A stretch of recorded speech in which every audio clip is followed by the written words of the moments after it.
somebody has to bear the burden of aligning their perspective with the truth. Somebody does. And what you're demanding, and it is a demand, don't tell me live and let live. Don't tell me I'm just trying to live my life. The underlying amendment to the state constitution demands that the rest of us yield. And it's going to be enforced by law. The highest law of the land. This is not a live and let live scenario. You know what? I would believe you. I would believe you that you want to live and let live if you had accepted the Dameth Amendment. Because that said all persons are equal. That wasn't good enough for you. And I get it. It isn't good enough for you. Because under a legal structure where all people actually do have equal rights, you can't impose your worldview on everyone else. You have to do this in order to have the authority to impose yourself on everyone else. Point of order, Madam Speaker. I'm sorry, I can't see who's standing. Representative Curran, please state your point of order. Mason Section 120, equality of members in debate. The language used by members during a debate should be temperate, decorous, and respectful. And with regard to the House of Representatives' policy against discrimination and harassment, that does seek to is committed to creating and maintaining a work environment free from discrimination and harassment in order to create a respectful work environment.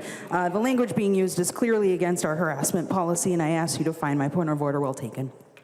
Try to wrap it up. We could take a break and come back and go at this when everybody's had some sleep. Representative Hudson. Thank you, Madam Speaker.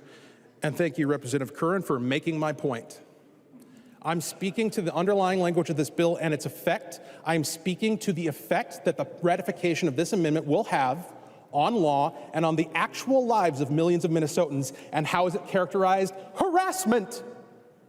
It's harassment to say what I believe. Get used to it, Minnesota. That's what's coming. When this is ratified, anytime you speak your mind, anytime you say what you believe sincerely, anytime you repeat the doctrine of your scripture, or just notice basic reality, you're going to be subject to harassment claims. I invite the ethics hearing. It'll be a lot of fun. Ethics, harassment, for arguing to the underlying effect of the bill that you brought. You brought this. We were accused earlier of we made this about trans people. You put it in the language.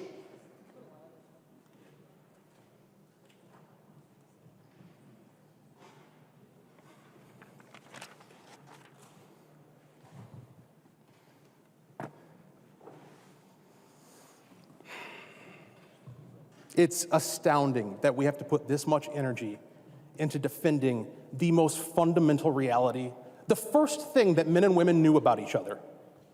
We got to put this much effort into defending it. Thank you, Madam Speaker.